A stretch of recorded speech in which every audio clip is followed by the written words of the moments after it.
Oye País, buenas noches, Oye País, yo soy Rudy González, gracias por acompañarnos en esta hora.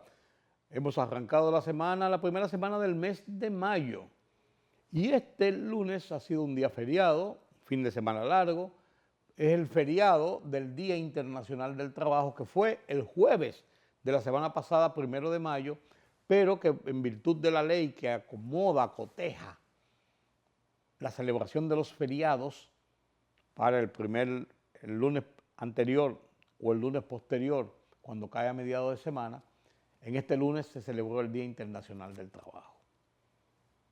Con pocas cosas en República Dominicana, pero el Día Internacional del Trabajo. La semana pasada tuve dos conversaciones importantes, interesantes. Una de ellas con nuestro economista Carlos Cuello, analizando los informes de la CEPAL y del Fondo Monetario Internacional y el impacto que estamos recibiendo en la economía dominicana por la reducción de la tasa de cambio que se había disparado muy por encima del 60:1. Y ya en el fin de semana la Junta Monetaria decidió mantener la tasa de política monetaria en 5.75, lo que no hay variación, y eso deberá ayudar a consolidar hacia la baja los intereses bancarios. Les presento estas explicaciones de nuestro analista Carlos Cuello. La libertad solo reside en los estados en los que el pueblo tiene el poder absoluto. Por el respeto a los valores democráticos y la dignidad del pueblo dominicano, El Rumbo de la Tarde, plural, objetivo, comprometido siempre con la verdad. Con Georgie Rodríguez, Rudy González y Ramón Colombo. Los poderosos ya están en el aire.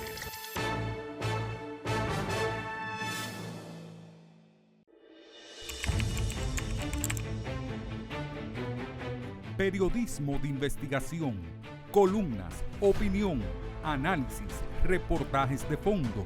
Hora por hora, una completa plataforma multimedia. Periodismo con valor. Noticias horaporhora.com.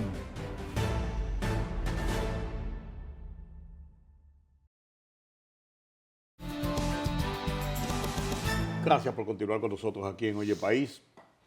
El dólar continúa en sus niveles hacia la baja, estabilizándose, bordeando los 60, pero por debajo, 58, 59. ¿Cuánto se mantendrá esto? ¿Qué significa esto para la economía? ¿Cómo rompe esto expectativas que nos generamos en los 3 primeros meses del año? Veremos.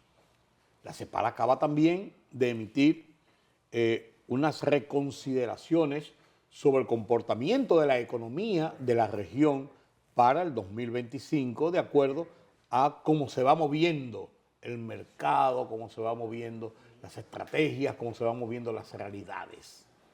Carlos Cuello con nosotros como cada semana analiza la situación de la economía. Buenas noches, Carlos. Buenas noches. Efectivamente, la semana pasada nosotros comentábamos la noticia del Fondo Monetario y del Banco Mundial acerca del comportamiento de la economía global. Sí, en su reunión de primavera. Exacto. Por supuesto, también las proyecciones para la economía regional, incluyendo la región de América Latina y el Caribe, ¿no?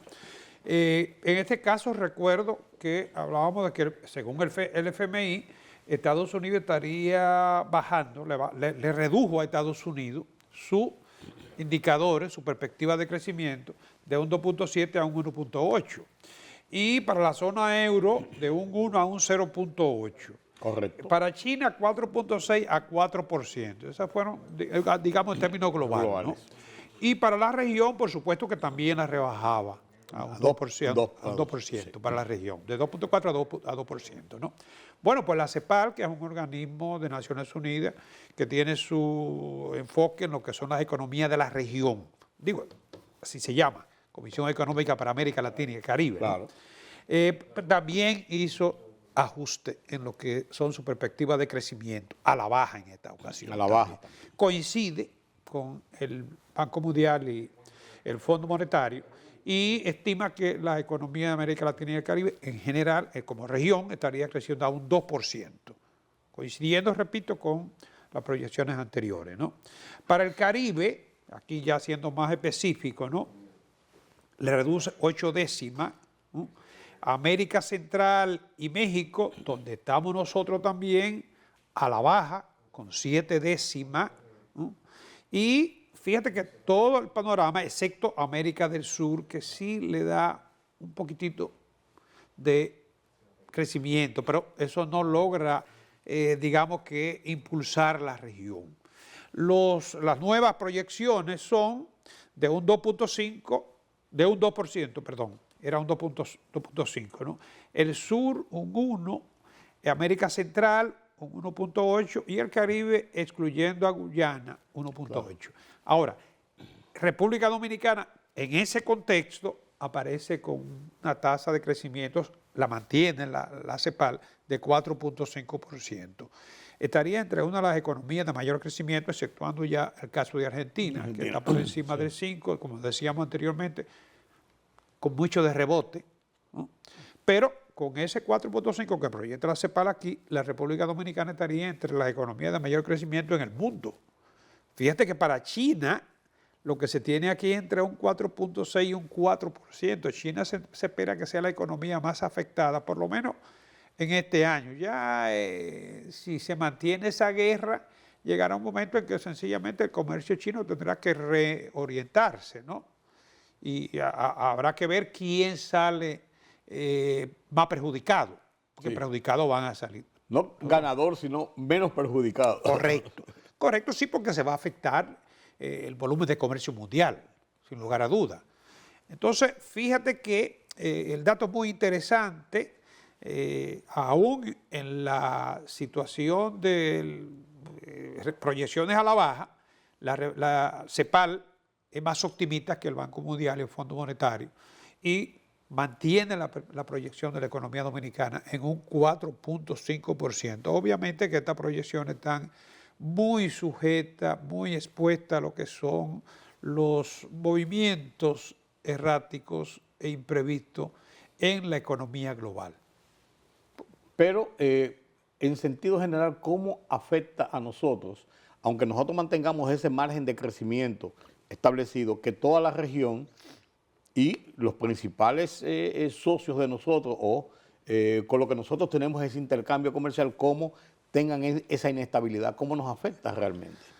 Mira, cuando ¿En una forma positiva o una forma negativa? Es que no, es impredecible. Cuando hay una situación de nerviosismo, de volatilidad en los mercados, de incertidumbre, uno no sabe lo que puede pasar. Podría ser que río revuelto ganase pescadores, sí, o podría ser que sencillamente... Que nos arrastre el río revuelto. Esa es la realidad. Cualquiera de las situaciones. Y esa es la realidad, la situación que estamos viviendo en los últimos 100 días, ¿no? Claro, claro. Pero fíjate que con todo y ese estado de cierta incertidumbre, nosotros tuvimos unas tensiones en el primer trimestre por el tema de la tasa del dólar, la tasa de cambio. Sin embargo, una vez pasado el primer trimestre se ha podido revertir eso, lo que indica que nosotros tenemos una posición bastante controlada a lo interno. La economía dominicana tiene buenos fundamentos, digamos, tiene solidez en su crecimiento y eso ayuda, porque no es lo mismo cuando tú estás muy debilitado, te coge una gripecita. Sí. Se complica. Se complica. Entonces, puede llegar a neumonía. Exacto. Gracias a Dios la economía dominicana, con la excepción del año de la pandemia, ¿no?, que fue de los países que logró mayor recuperación, ¿no?, ha mantenido su ritmo de crecimiento. Ahora mismo ha estado pasando por una situación de desaceleración, pero tal como vamos a ver en lo que es el último reporte del Banco Central sobre, precisamente para el trimestre, enero-marzo, parecería que las cosas se están revirtiendo. O sea, recuérdate que el crecimiento para el primer bimestre fue inferior a un 2%. Claro. Y era preocupante. O sea, la señal que se enviaba era de que la economía, no que iba a caer en recesión, pero sí evidenciaba una desaceleración.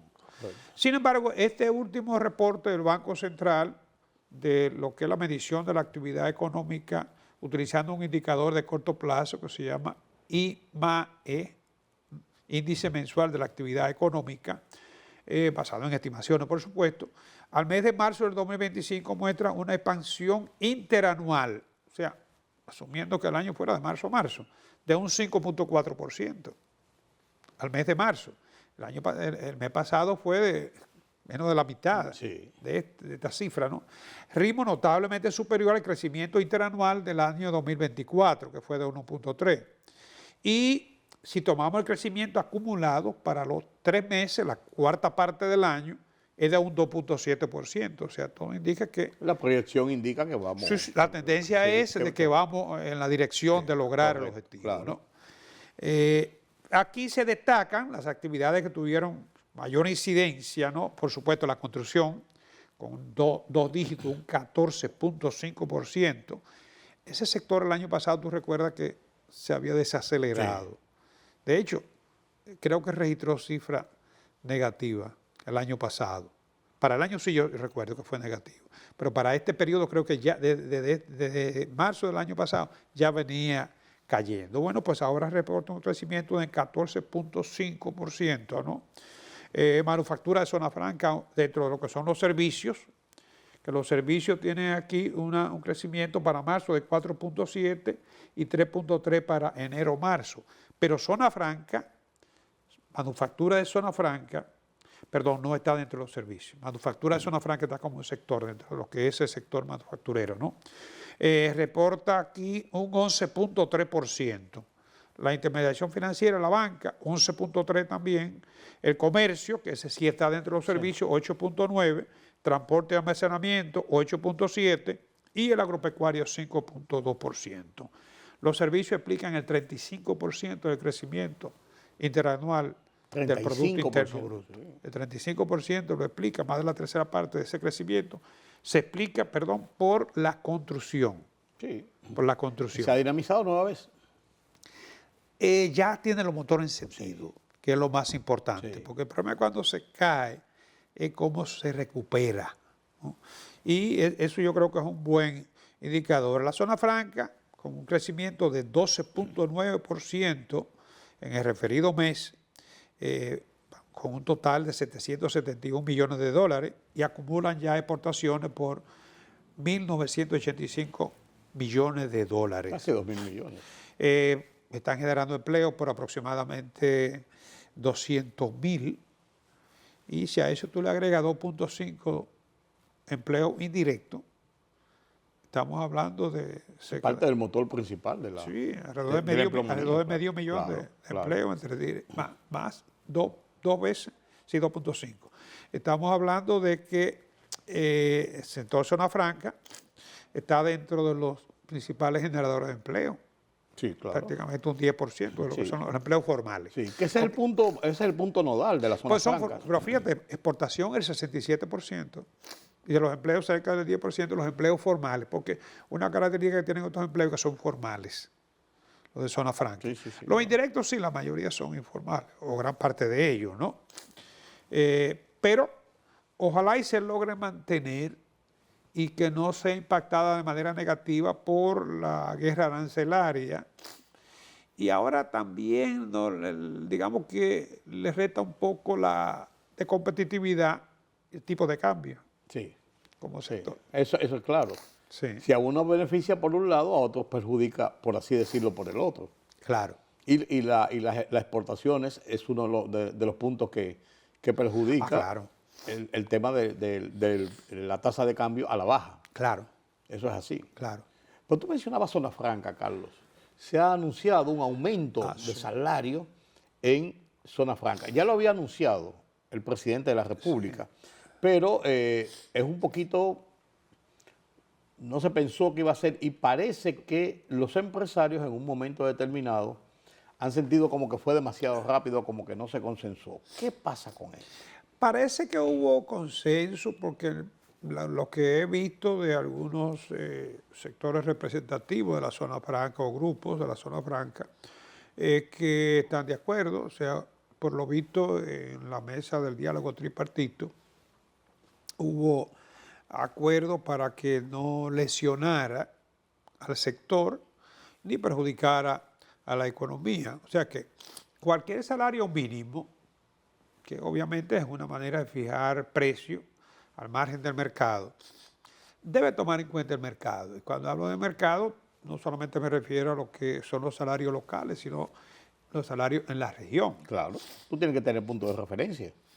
El principal insumo de exportación en el caso de la zona franca es la mano de obra. Claro. El costo de mano de obra es vital. Y ese es uno de los principales atractivos para que las empresas multinacionales vengan a estos países.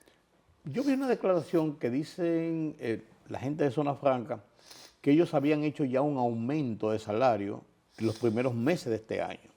Mi pregunta es la siguiente: ¿se le aplica ese aumento que se había hecho a este 20%? O sea, se dice, aumentamos un 10, bueno, tenemos que aumentar un 10 para completar el 20, o es un 20 adicional a lo que habían hecho en algunos puntos. No sé la respuesta. Fíjate, cuando se establece un salario mínimo, por lo regular se parte de una base. Si tú tenías 15,000 y aumenta un 20%, se supone que pasa de 15 a 18. A 18. Sí, un 3%, que es el... Si tú estás pagando 18,500, no te aplica, porque 18 sería el mínimo. El mínimo. Si tú estás pagando, porque hiciste un reajuste, digamos, de 15 que era antes y tú estás pagando 16, entonces va a ajustar la diferencia. Ajusta la diferencia. Esa es la explicación que yo tenía hasta entendido. Hasta cierto punto no le afecta. Si ya han hecho realmente esos ajustes. Exacto. O tienen unos salarios más o menos que se equiparan dentro de esto. ¿Cómo tú ves entonces el tema de Zona Franca con estos ajustes y con esta situación que está pasando entre los aranceles, entre la realidad de lo que pasa con Zona Franca? Mira, los salarios de Zona Franca siguen siendo dentro de lo que son los salarios mínimos a nivel nacional. El que tiene el segmento más fuerte, obviamente, que es el salario mínimo del sector privado no sectorizado. Pero aquí hay como 16 o 17 escalas salariales. Sí. El de la Zona Franca es uno, el de los hoteles, el turismo, o sea. La agricultura, la construcción, Sí. o sea, hay diferentes segmentos. Fíjate que después que se revisa el salario mínimo nacional, Sí. entonces se revisan los sectoriales. Desde luego, si alguna empresa de esta sectorizada quisiera pagar salario mínimo no sectorizado, nada se lo impide. No, claro, al contrario, bienvenido seas. Y no descarto que algunas quizá lo hagan. Sí. El caso, por ejemplo, de lo que estábamos hablando, que es posible que muchas zonas francas ya habían hecho algunos ajustes para más o menos entrar dentro del mercado, y entonces, de buenas a primeras, el nuevo aumento no nos sorprende con un gran aumento. Ha de haber algunas empresas de Zona Franca que tengan salario no solamente superior a los del sector, sino incluso al salario mínimo. Al salario mínimo. Sí, porque el incremento de salarial, la compensación salarial... Es un incentivo al trabajo. Claro. Incide directamente sobre la productividad del trabajador. Necesariamente. Entonces, fíjate que en este caso, con el 25%, el salario mínimo de Zona Franca actualmente es de 16,700. Esto viene siendo, tengo aquí la escala de la empresa pequeña, a partir del 1 de abril, que fue el reajuste que se hizo actualmente, es de 17,193,12. El de Zona Franca quedaría ahora, hay que destacar que el ajuste se va a hacer igual que el anterior, en 12. En dos partidos. Dos partidas, 13 y 12. O sea, no es el 25 de golpe, ¿no? Con ese 13, ahora, el salario que era antes, 16,700, te digo, ligeramente superior al de la empresa pequeña, 18. que es 17,200. Entonces, ese salario quedaría en 18,871. La empresa pequeña quedaría en 18,421, pero en febrero del 2026. Zona Franca en febrero del 2026, con la segunda parte, pasaríamos a 20,875, 20,800. que estaría ahí por debajo, obviamente, de la empresa mediana, que ahora mismo tiene 25,600, ¿no? Pero sí estaría por encima de lo que es la empresa pequeña, que a partir de febrero del 26 tendría 18.421. O sea que está entre la empresa pequeña y la mediana. Sí, pero es un incentivo como quiera que sea. Claro que sí.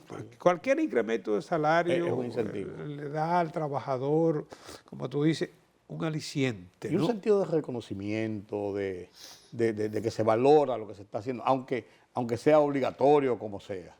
Sí, estamos hablando, repito, de cerca de 200.000 empleos. Claro, claro. Y no es como la gente cree, que todo, si tú coges el salario promedio de la zona franca, se aleja mucho de lo que es el extremo inferior. Claro que sí.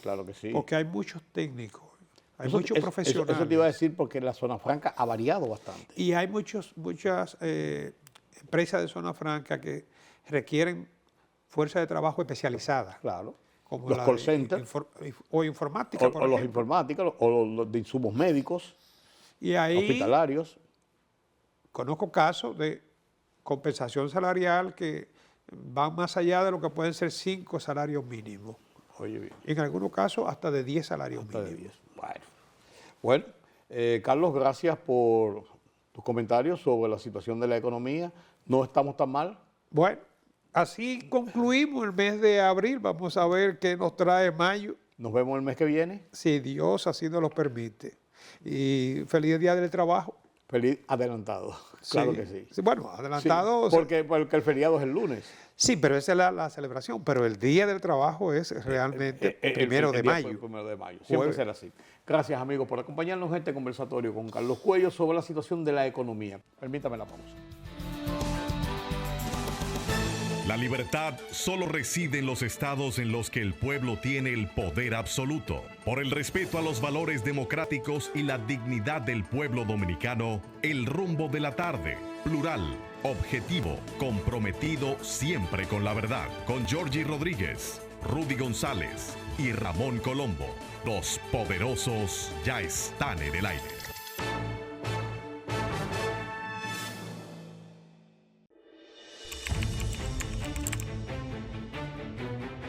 Periodismo de investigación, columnas, opinión, análisis, reportajes de fondo. Hora por hora, una completa plataforma multimedia. Periodismo con valor. Noticias horaporhora.com.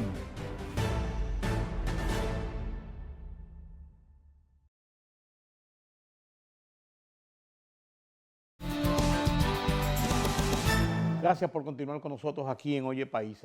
La semana pasada también conversé con Yatzer Román, un experto, politólogo, experto en política internacional, y analizamos cómo nos impacta a nosotros, nos afecta y a la región el resultado de las elecciones en Canadá. ¿Qué está pasando con las relaciones de Estados Unidos con China, con Rusia, la guerra Rusia-Ucrania, los 100 días, primeros 100 días del gobierno de Donald Trump y la crisis de Haití?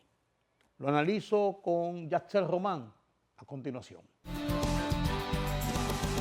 Gracias por continuar con nosotros aquí en Oye País. El tema internacional importante, la República Dominicana tiene mucha incidencia o tiene muchas referencias o tiene muchas consecuencias de lo que ocurre en el mundo. Ya no es como antes, eso está muy lejos, eso por allá, a mí no me importa, todo está interconectado y todo tiene una relación económico, político, social. En este caso hay una serie de episodios que se están dando en el mundo y son importantes para la República Dominicana. Mi invitado, que no es un invitado, es un amigo y además de eso una persona con la que tenemos una relación periodística, diría yo, y una relación de combinar episodios y de hablar de episodios que ocurren porque él es un estudioso de los temas internacionales, algo que me gusta a mí. Yo no me comparo con él porque él está día y noche en esto. Yatzer Román no necesita más presentación. Gracias, Yatzer, por acompañarme. Hay varios temas en este momento. 3 puntos importantes que están en el mundo. 1, las elecciones de Canadá. ¿En qué incide para la República Dominicana? 100 días de Donald Trump. ¿Qué va a pasar con el Papa? Claro. ¿Y qué va a pasar con Haití? Podríamos analizar. Comencemos por las elecciones de Canadá. ¿Qué incidencia tiene esas elecciones en República Dominicana? Sí, tal como usted lo menciona en su introducción, uno podía pensar que son capitales bastante lejanas de las nuestras, que son situaciones que trascienden a lo que aquí sucede, pero lo cierto es, en Canadá residen más de 30,000 dominicanos, de Canadá vienen 1 millón de turistas y de Canadá vino la mayor inversión extranjera directa en toda la historia de Centroamérica y el Caribe, beneficiando a República Dominicana, que es la inversión de Barrick Gold Minera. Claro, hay más inversión, pero más que todo estoy hablando de esa. Entonces, y como está el precio del oro ahora. sí, que está en el nivel más alto de la historia, el precio del oro en este momento, junto a otras materias primas que han crecido, pero República Dominicana tiene la 4ª mina de oro más grande del mundo, que es justamente la de Pueblo Viejo. Entonces, cuando tomamos en cuenta todos esos factores, hay que concluir de que el rumbo que asuma un país tan relacionado con el nuestro como lo es ese, es importante, es relevante. ¿Y qué pasó en esta semana? Pues la sorpresa electoral más grande de todos los tiempos en el mundo democrático desarrollado, porque en cuestión de solamente 3 meses, el Partido Liberal oficialista, que ya llevaba 3 periodos consecutivos, 1 década en el poder de manera inédita, no solamente logra un 4º periodo, porque las elecciones se ganan o se pierden, sino que de esos 25 puntos porcentuales que estaba debajo hace 3 meses, ahora logró ganar con una mayoría propia en persona del primer ministro Mark Carney, economista, que ha sido gobernador del Banco Central tanto de Canadá como de Inglaterra, por el hecho de que se tratan de países integrantes de la Mancomunidad de Naciones, el Commonwealth. En gran medida, los canadienses, ante todas las amenazas de aranceles, de guerra comercial desde Washington, decidieron optar en estas elecciones por una persona que les daba la calma de saber de economía. Incluso en las encuestas de boca de urna, cuando le preguntaban a los votantes el por qué apoyaron a Mark Carney como primer ministro, entonces hablaban en un 45% que por su experiencia como gobernador del Banco Central. Quiero sí explicarlo. Pero sin embargo, del desastre de Justin Trudeau, como terminó, Claro. no se podía pensar que podía repetir el Partido Liberal. Pero le ayudó el hecho de que Carney nunca había sido ministro de Trudeau, nunca había sido dirigente de Trudeau, nunca había sido ni siquiera diputado, sino que se trataba de un economista que había servido en gobierno conservador, porque él fue gobernador del Banco Central de mi querido amigo Stephen Harper, ex primer ministro canadiense, y eso le dio un nivel de plausible... como independencia Sí. de esa administración. De plausible independencia, Sí. porque nunca fue funcionario de Trudeau, por más que él le suplicó prácticamente que asumiera como su ministro de Hacienda o su ministro de Economía en algún momento, pero él nunca quiso, sino que terminó siendo su sucesor como primer ministro. Logró atraer votantes de la derecha, del centro y de la propia izquierda, al punto de que el partido tradicional de la izquierda canadiense, que es el Partido Nuevo Democrático, cae de un 15% a solamente 6 puntos porcentuales.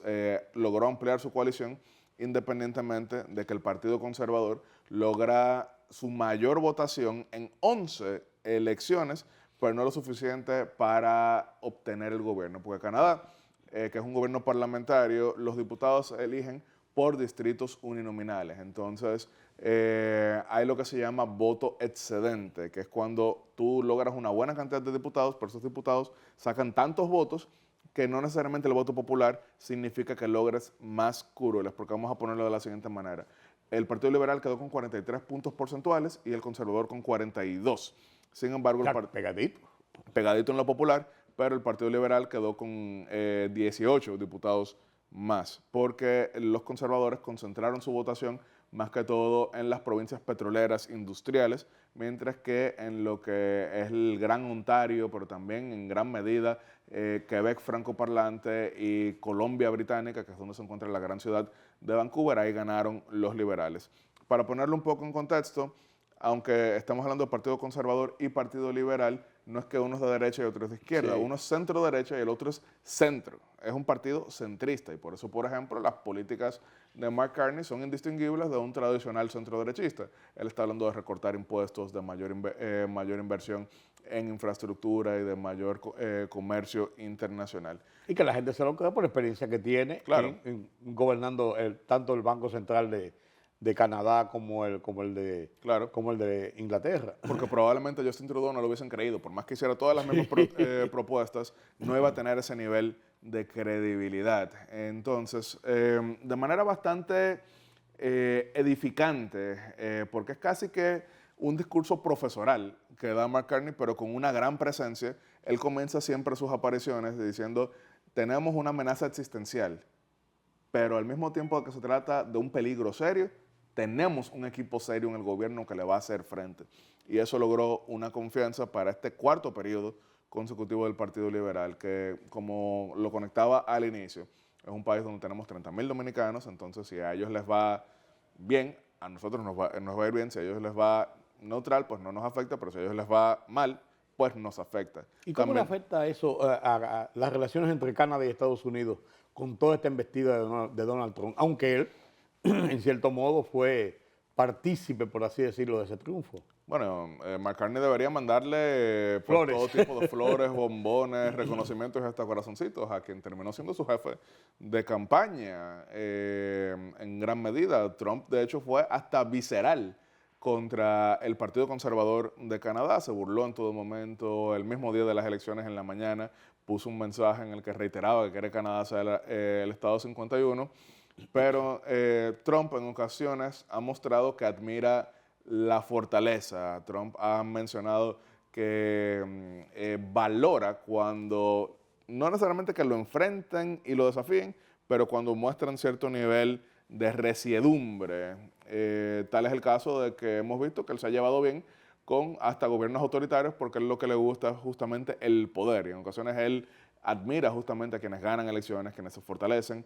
Entonces habría que ver cómo se terminan llevando, pero lo cierto es que Mark Carney casi seguro estará en República Dominicana en el mes de diciembre, cuando se celebra aquí pues la cumbre de las Américas, la 10ª cumbre de las Américas, que será el principal punto de encuentro del hemisferio occidental.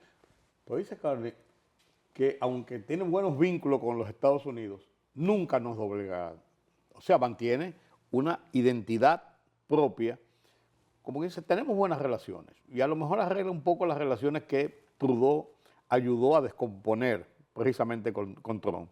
Pero es del propio partido y él dice, tiene una posición clara de que no nos doblegarán. Incluso dijo, nuestra relación con Estados Unidos ha terminado. Ha hablado de que el modelo económico de Canadá, como se conocía, se ha acabado. Pero cuando se habla de no doblegarse, eso es clave para entender cómo terminó ganando la elección. Porque recordaremos que después de que ganó Donald Trump y comenzó a anunciar medidas contra Canadá, el ex primer ministro Justin Trudeau viajó a la Florida para Mar-a-Lago a reunirse con Donald Trump, sacó esa foto y parecía como que, bueno, van a neutralizar los ataques. Y Trump lo que hizo fue que subió la misma foto burlándose de Justin Trudeau. Entonces, arrodillarse no le sirvió.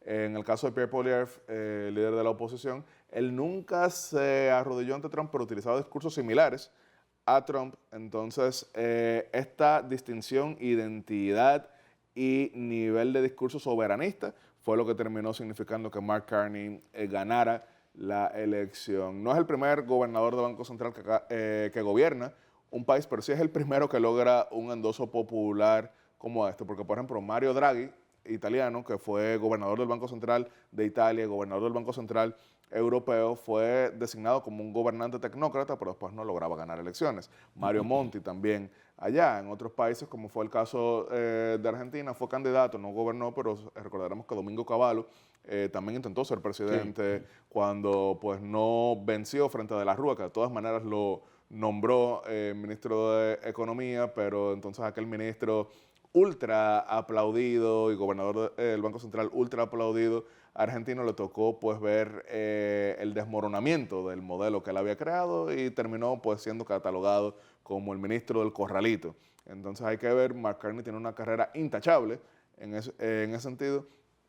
Y le sirvió también porque frecuentemente vemos candidatos que dicen, no, que yo no soy un político de carrera, yo lo que soy es una persona que viene a resolver. Cuando tú lo que has mostrado es justamente un historial de resolver, pues la gente te lo cree. Le compra el discurso. Pero lo cierto es que Canadá, el 75% de sus exportaciones van a Estados Unidos. La mayoría de su petróleo va a Estados Unidos. La mayoría de su leña va a Estados Unidos. Cualquier tipo de producto va a Estados Unidos. Entonces tienen que llevarse bien, pero él ha mostrado que está dispuesto a mantener la identidad y eso fue lo que hoy, en esta semana, quisieron los electores canadienses. No es el Estado 51 entonces de Estados Unidos. no hay forma. Pero miren, o sea, a mí me hubiesen dicho hace 10 años que íbamos a ver un discurso de ese tipo en un país como Canadá, diciendo los americanos quieren nuestra agua, quieren nuestro petróleo, quieren nuestro gas, quieren nuestro territorio. Yo hubiese dicho que eso era ilógico. Sin embargo, es la realidad que vivimos hoy, que le ha servido para Trump ser popular en Estados Unidos, pero también lo ha servido para convertirse en una marca compleja fuera de Estados Unidos. 100 días cumple Trump, precisamente. Claro, 100 días en los que ha sido... De todo. De todo, de todo.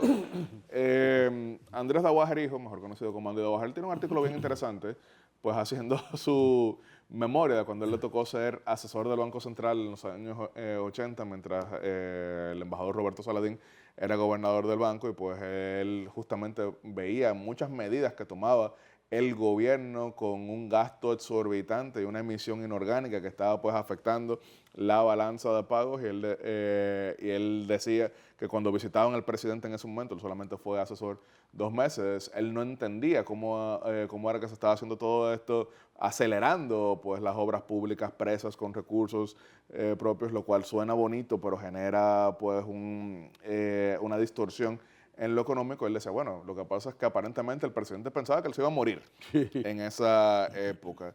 Y él hacía la conexión con Donald Trump en el sentido de que, aunque hay personas que entretienen la idea de que él sea candidato por una 4ª vez para un 3er periodo, eso es muy cuesta arriba en Estados Unidos, entonces se entiende que él quiso estos 100 días, pues tirando todo por la borda para intentar cumplir con toda promesa que hizo durante la campaña, pero de la manera más literal posible, que no hubiese persona alguna que pensara que todo se iba a mantener igual. Entonces, si él prometió deportaciones, son deportaciones de verdad. Si él prometió traer la industria americana que estaba afuera, era hacer todo lo posible para eso. Si él dijo que había déficits comerciales que él quería disminuir, era hacer todo para eso. Yo sí creo que en los últimos días le ha bajado un poquito, o será que nos acostumbramos, no sé, hay que analizar en ese sentido, pero jamás un gobierno recién iniciando en Estados Unidos había, en épocas modernas, porque obviamente si estamos hablando de Lincoln, comenzó la guerra civil, tuvo que tomar otros tipos de medidas, pero jamás un gobierno había tomado tantas acciones sin perder de vista qué es lo que su electorado, qué es lo que la mayoría estadounidense apoyó en las elecciones, cuando él no solamente logró la mayoría de voto electoral, sino mayoría de voto popular, que no lo había logrado en el 16. Logrará llevar la paz Rusia-Ucrania en Europa y salvar esta situación que se torna compleja. Es lo que él quiere, sin embargo hemos visto que ha cambiado un poquito el discurso. Él no es muy parcial hacia Volodymyr Zelensky, presidente de Ucrania. Recordaremos aquel dantesco episodio en la Casa Blanca, pero también ha comenzado a mostrar en los últimos días cierto nivel de también irritabilidad hacia Vladimir Putin. Pues se veían tan pasivos allí en la Plaza de San Pedro, en la Catedral de San Pedro, cuando el sepelio del Papa, cuando decían, eso no fue lo que pasó los otros días. No, claro, también ahí no había, no era en vivo, no había ese tipo de cámaras, pero también, ante todo, Trump quiere resultados. Volviendo a casarlo con lo que mencionaba el presidente dominicano, que en los 80 pensaba que se iba a morir, y este presidente que no tiene 8 años consecutivos, o sea, sería salir en el 28. No quiero decir sí o sí, porque obviamente hay opiniones constitucionales, pero no creo que ninguna de ellas prospere. Entonces, él lo que quiere es resultados. Y si él prometió que iba a haber paz con Rusia y Ucrania, en el momento en que él vea que alguno de los actores le está torpedeando eso, él va a actuar, y por eso pues emitió las declaraciones en las que hablaba de redoblar las sanciones a Rusia, un país que está destrozado económicamente hablando, pero un país que desde luego quiere volver a entrar en el concierto de naciones en ese sentido. Si tomaron en cuenta que esta misma semana el canciller de Rusia está en República Dominicana, primera visita. Pero no tiene mucho China que incidir o incide en esto para mantener su supremacía de cara a Occidente, a Estados Unidos, si Rusia sale un poquito del juego. Sí, claro. China ahora mismo, obviamente hay muchos países que tienen el temor de qué hacer con China ante pues, las amenazas tan fuertes de Estados Unidos, pero hay que verlo de la siguiente manera. Rusia ha quebrado por la guerra. Estados Unidos, incertidumbre.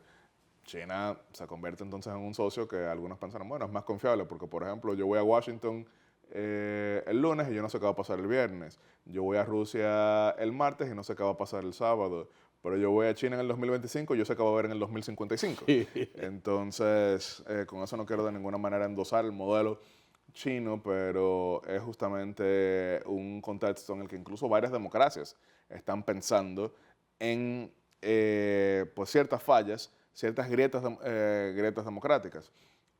Para Centroamérica y el Caribe, y este es el caso de República Dominicana, China no representa lo mismo que para los países de Sudamérica, porque nosotros no producimos alimentos a gran escala ni producimos minerales a gran escala de los que les interesan a China. O sea, obviamente producimos oro en gran escala que nos lo compra India, China también compra en gran medida, pero no es ese intercambio que tienen, por ejemplo, los países productores de carne en gran medida. No es lo que tienen, por ejemplo, los países productores de soja, la soya.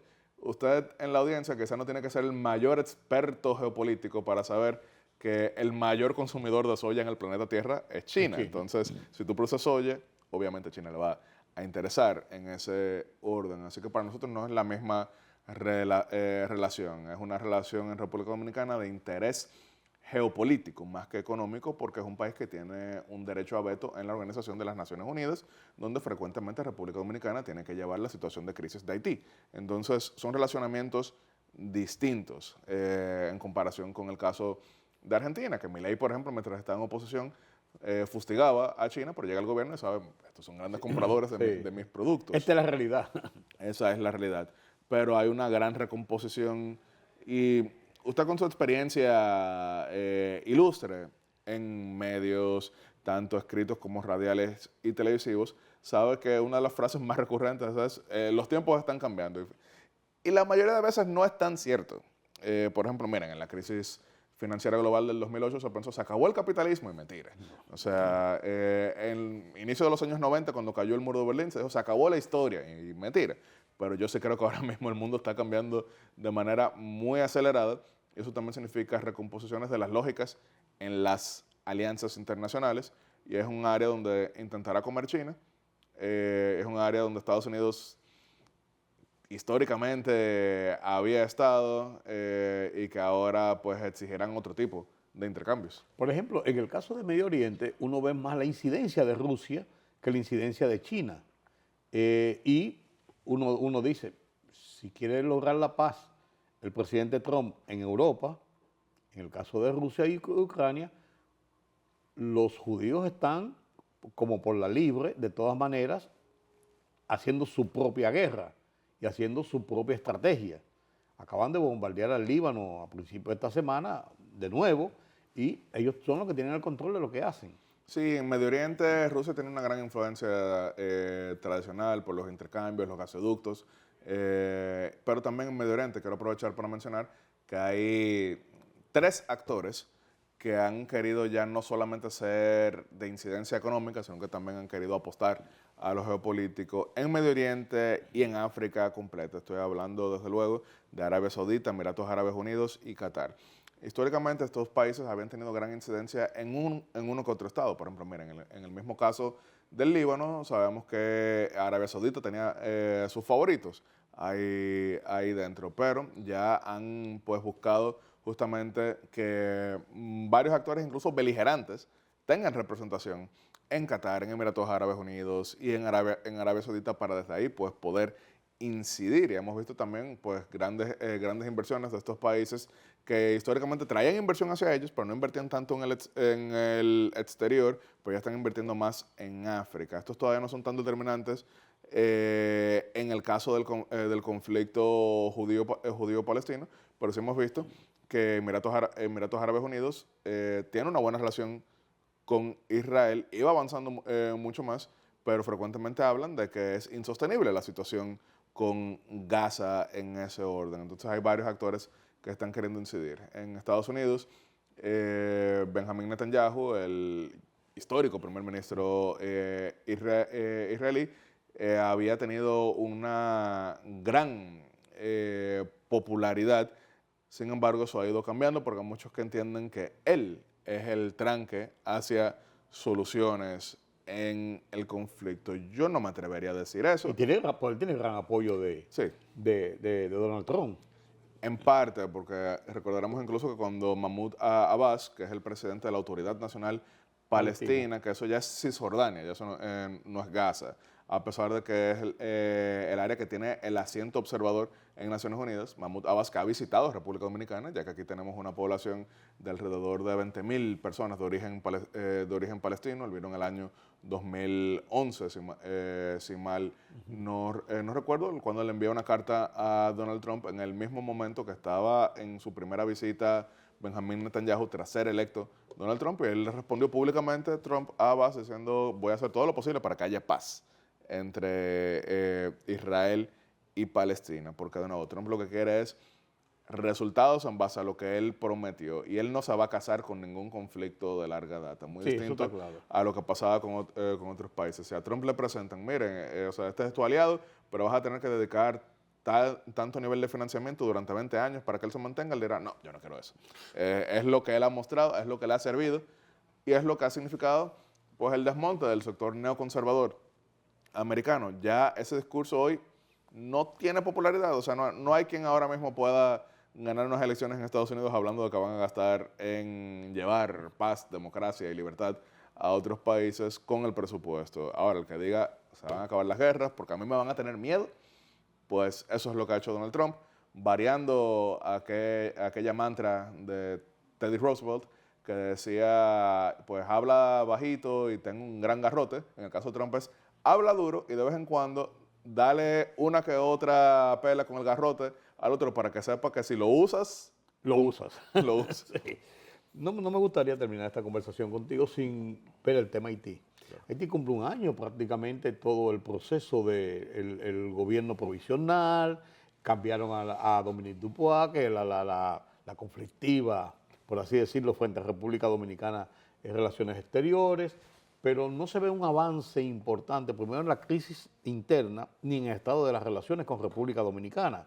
El presidente Luis Abinader tiene una decisión clara, y no la oculta, y lo ha dicho, de enfrentar ese problema de cara a la seguridad de República Dominicana. Y ahora ha pedido incluso una reunión con el liderazgo político, de una forma pública, diciendo: nos reunimos en Palacio, nos reunimos juntos, nos reunimos solos, digan ustedes lo que quieren, no apoyen al gobierno, pero aporten. O sea, hay un interés del gobierno dominicano en ese sentido, no se ve lo mismo desde el gobierno de Haití. ¿Qué pasa en ese, yo diría, hasta Torre de Babel en ocasiones, de ese Consejo Presidencial y de la actitud hacia República Dominicana? La mejor En medio de la crisis de violencia. Sí, la mejor descripción posible es la que usted acaba de utilizar con relación al libro de Génesis, que es la Torre de Babel, donde tienen una gran cantidad de personas hablando que no tienen el mismo idioma, no tienen la misma meta, no tienen el mismo norte. No hay resultados en Haití, no hay avances reales en Haití. El modelo de pacificación que se utilizó, que es el Consejo de Naciones Amigas, encabezado por Kenia, pues depende del financiamiento que se le dé externamente, ya que al no ser una misión de Naciones Unidas, pues no está dentro del presupuesto de Naciones Unidas, y eso ha afectado bastante. Incluso el año pasado llegaron los efectivos extranjeros, y el año pasado Haití tuvo la mayor cantidad de muertes violentas en toda su historia.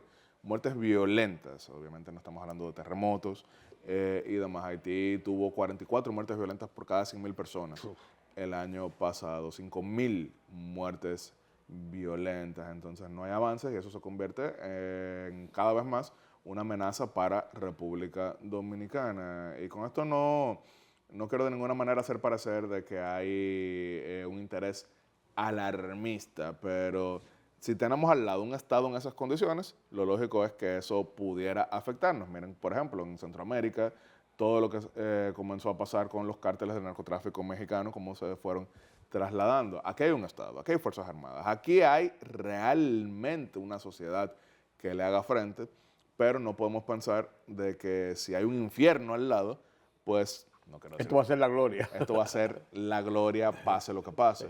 Por eso yo sí endoso, apoyo, motivo, todo lo que tenga que ver con que se establezca una posición país. Esto es muy difícil de lograr, pero yo sí creo que tenemos que sacar el tema haitiano de lo proselitista. Yo no lo estoy diciendo hoy, o sea, pueden encontrar declaraciones mías a lo largo de los años, porque puede haber diferencias en forma, pero en el momento en que yo crea que puedo ganar puntos políticos proselitistas con este tema, pues entonces siembro más odio. Y cuando siembro más odio, lo que hago es que entonces el piso va subiendo, entonces lo que antes parece una posición extremista se convierte en la norma. Eso es algo que a mí me preocupa y por eso sí espero que no solamente oficialismo, oposición, que partido A, partido B, partido C o partido D, sino que sociedad entiendan que juntos tenemos que defender el país, proteger nuestro territorio, pero también al mismo tiempo defender la dignidad. ¿A qué me refiero con defender la dignidad? Haití es una de las mayores amenazas contra la República Dominicana, por eso no quiere decir que todos los haitianos son una amenaza para la República Dominicana, porque a mí, por ejemplo, me preocupa en ocasiones cuando veo gente maldiciendo a un haitiano que está legal aquí porque está rentando un apartamento al lado tuyo. Es una persona que tiene su visa, que tiene su carnet, que tiene todo en orden y tú lo estás tratando como que es parte del problema mayúsculo, porque eso es lo que pasa cuando la exasperación se apodera de la gente. Entonces, por eso yo sí creo que mientras superemos el discurso demagógico, venga de donde venga, y nos enfocamos en las medidas, vengan de donde vengan, pues avanzaremos. Y tengo esperanza. Bueno, tenemos esperanza todos. Y las cartas están sobre la mesa, Claro. por así decirlo. Gracias, Yacer. Qué Muchísimas placer gracias. de nuevo conversar contigo. Gracias a ustedes por acompañarme en este conversatorio sin desperdicio con Yacer Román. Yo no diría que un habitué de Oye País, pero siempre está disponible cuando le solicitamos hacer estos análisis para conocimiento de ustedes y mío principalmente sobre, lo confieso y lo digo con orgullo y respeto, sobre los temas internacionales que él maneja muy bien. Gracias de nuevo. Pasen un feliz resto de la noche. Yo soy Rudy González. Nos vemos mañana.